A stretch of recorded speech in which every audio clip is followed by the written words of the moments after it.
नमस्कार, स्वागत है आप सबका। आप देख रहे हैं आपके साथ मेरी बात और मैं प्रिय रंजन भारती।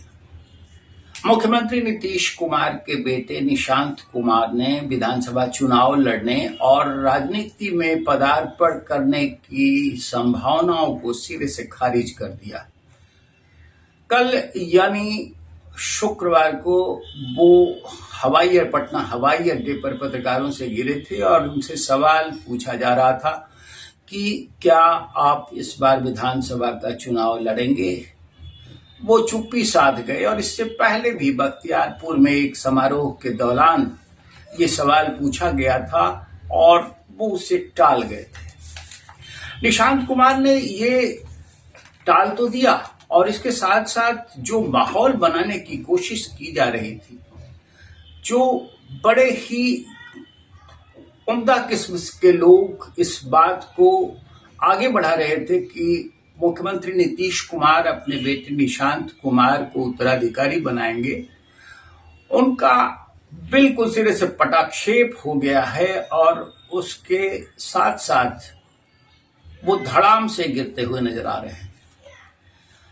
जी हाँ, मुख्यमंत्री नीतीश कुमार अपने परिजनों को राजनीति में लाने और अपनी शोहरत, अपनी जो ऊर्जा है, राजनीतिक ऊर्जा, उसकी बदौलत अपने परिवार को आगे बढ़ाने के बिल्कुल खिलाफ रहे हैं। और ये एक राजनीति का बहुत ही उम्दा कहा जाना चाहिए ऐसा स्वरूप है जिसे आज के राजनेता नहीं करते हुए दिखाई देते हैं। आज की राजनीतिक पीढ़ी, राजनेताओं की पीढ़ी अपने वंशजों को, अपने परिजनों को आगे बढ़ाने में ज्यादा भरोसा रखती है और उसके ही कंधों पर राजनीति का सारा दारोमदार दे कर आगे रखना चाहती है। उन लोगों से बिल्कुल अलग किस्म के राजनेता है नीतीश कुमार। और निशांत कुमार को लेकर के जिस तरह से बातें हवा में बनाई जा रही थी, वो अब उनके वक्तव्य के बाद जब वो सारी आशंकाएं सब निर्मूल हो गई हैं, तो अब ये भी इसके साथ साथ सवाल उठने लगा है कि आखिर नीतीश कुमार 2025 के विधानसभा चुनाव के बाद क्या करेंगे। तरह तरह के माहौल बनाए जा रहे हैं। महागठबंधन की ओर से ये दावा किया जा रहा है कि अब नीतीश कुमार की विदाई होगी और कई इस तरह के प्रलाप भी उठाए जा रहे हैं, प्रपंच भी उठाए जाने लगे हैं कि भारतीय जनता पार्टी अपना मुख्यमंत्री बनाएगी 2025 के चुनाव परिणामों के आ जाने के बाद। अगर निशांत कुमार की बातों पर गौर करें तो उन्होंने बड़े ही साफ गोई से ये कह दिया कि उनके पिता नीतीश कुमार 19 वर्षों से राज्य का विकास कर रहे हैं, उन्हें फिर से मुख्यमंत्री बनाइए। अब ये नीतीश कुमार के ऊपर निर्भर करेगा कि 2025 के चुनाव के बाद वे फिर से अपने कंधों पर बिहार के मुख्यमंत्री का दायित्व रखना चाहेंगे या फिर अब उत्तराधिकारी किसी और को बनाएंगे।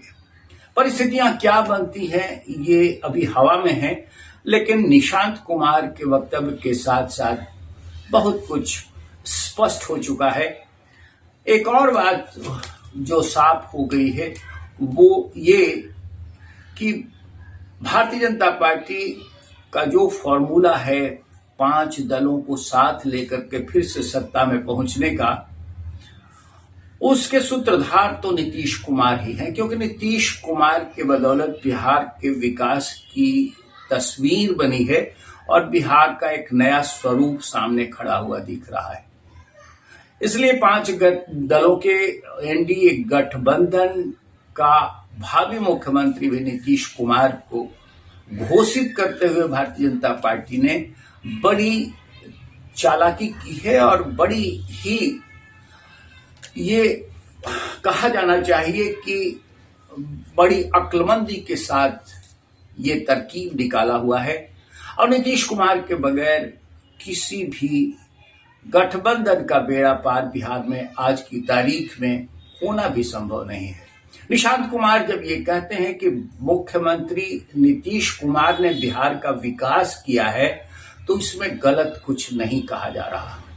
वो कहते हैं कि वो बिल्कुल फिट हैं। अभी हाल में तेजस्वी प्रसाद यादव ने ये स्टंट बाजी की थी और कहा था कि नीतीश कुमार अब अस्वस्थ हो गए हैं, वो होश में नहीं रहते हैं, उनकी अवस्था लुंज पुंज हो चुकी है, इसलिए अब नए कंधों पर मुख्यमंत्री का दायित्व दिया जाना जरूरी हो गया है और जनता उन्हें इस बार विदा कर देगी।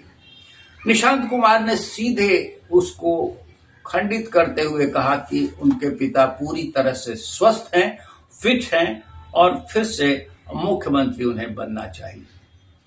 ये एकदम से सपाट शब्दों में कहा जाना चाहिए कि निशांत ने नीतीश कुमार का उत्तराधिकारी बनने की सारी संभावनाओं को सिरे से न से केवल खारिज कर दिया है, बल्कि राजनीति में पदार्पण की बातें भी नकार दी हैं। और इसके साथ साथ ये और भी स्थापित हो गया कि नीतीश कुमार जैसे राजनेता जो अपने परिजनों को आगे राजनीति में अपने उत्तराधिकारी के रूप में पेश करने से या फिर अपने राजनीतिक ऊर्जा का लाभ परिजनों तक पहुंचाने से पीछे रहते हैं, वो बिल्कुल एक लंबी सी सीधी बिना कटी फटी लकीर की तरह परिलक्षित हो गई है और ये सच भी है। लेकिन एक सवाल उठता है कि आखिर 2025 के चुनाव के बाद क्या भारतीय जनता पार्टी नीतीश कुमार के कंधों पर इसी तरह से सत्ता का ताज रहने देगी या कोई और खेल करेगी?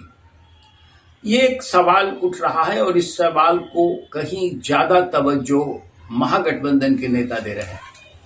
महागठबंधन के कांग्रेस जिस तरह से नई ऊर्जा बनाने की और डालने की अपने संगठन में कोशिश करती हुई दिखाई दे रही है, वो इसी बात का संकेत कराता है कि फिर कोई राजनीतिक खेला होगा और नीतीश कुमार पाला बदलेंगे। लेकिन ये बिल्कुल हवा बनाने वाली बात है। जैसे निशांत को लेकर के हवा बनाई गई थी, वैसे ही ये हवा बनाई जा रही है।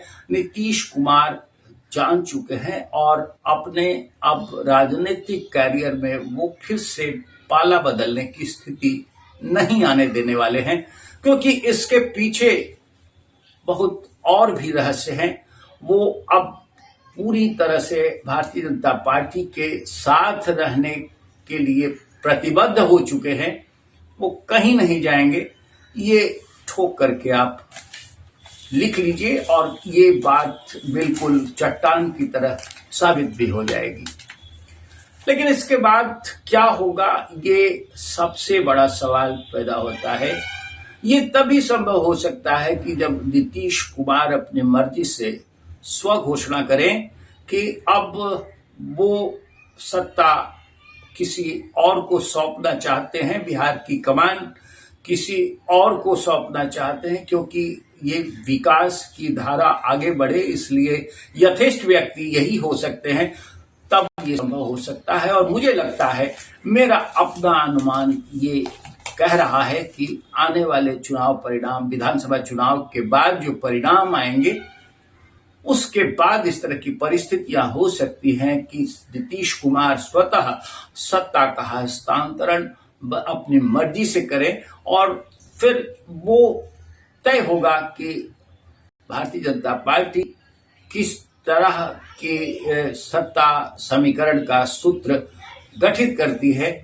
वो परिस्थितियां अब आने वाले कई महीनों के बाद करवट बदलेंगी, लेकिन आज के हालात यही कह रहे हैं कि नीतीश कुमार पूरे दमखम से फिर मुख्यमंत्री के चेहरा के बतौर एनडीए को बहुमत में लाने के करीब आते दिखाई दे रहे हैं। और ये अब कहीं कोई और इसमें किसी को दो राय नजर आती होगी, कहीं इसमें कोई अतिरंजना दिखती होगी, तो वो बिल्कुल नोट करके रख लें कि चुनाव के समीकरण, वोटों का गणित ऐसा बनने जा रहा है, जिसे लेकर के भारतीय जनता पार्टी और एनडीए गठबंधन पूरी तरह से आश्वस्त है। सत्ता फिर से एनडीए के हाथों में आएगी और आज जो चुनाव के माहौल दिख रहे हैं, जिस तरह से आने वाले समय में चुनाव की रणभूमि सजेगी, उसका फलाफल निकल करके एनडीए के पक्ष में आने वाला है। आज बस इतना ही। हम फिर से आपसे निवेदन करेंगे कि हमारे इस वीडियो पर अपनी प्रतिक्रिया अवश्य दीजिए, कमेंट बॉक्स में जाकर के अपने राय लिखिए और हमारे चैनल आपके साथ मेरी बात को अगर सब्सक्राइब नहीं किया है तो इसे सब्सक्राइब कीजिए, शेयर कीजिए, लाइक कीजिए। मिलते हैं फिर। नमस्कार।